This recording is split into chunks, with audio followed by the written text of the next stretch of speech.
Morning, agents. We're going to cover the SCA this week. I intended on having it linked into last week's, but we're going to have it front and center for this week. We're finding a number of the SCAs that are coming in not fully executed, only signed by the buyer. So when it is submitted, I need you as the listing agent to instruct the seller to sign the Seller Compensation Addendum.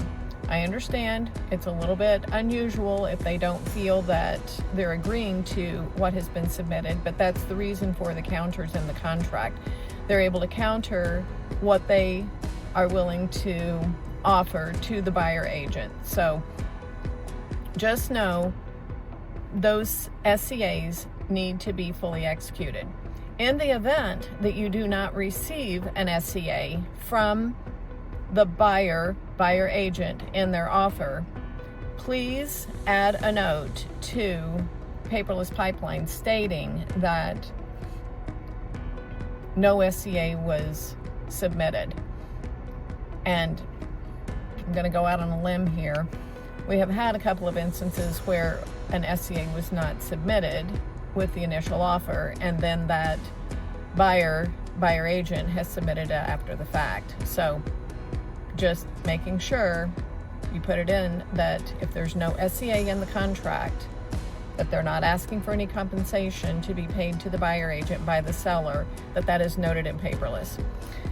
The next piece, even if you are not a GCP member, I just want to make note that you have such an advantage with the companies that we have under our umbrella. Specifically, I'm going to talk right today about Evergold, and Evergold from an insurance standpoint.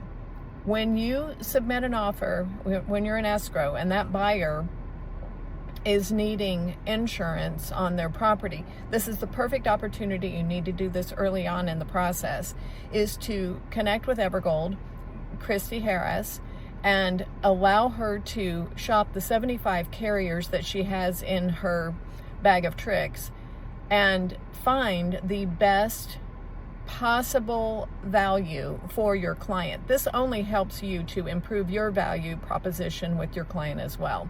So Evergold, early on in the process, 75 carriers that can be shopped and get the best deal for your clients. So hope you have a happy and safe holiday. This is a holiday weekend, end of the month.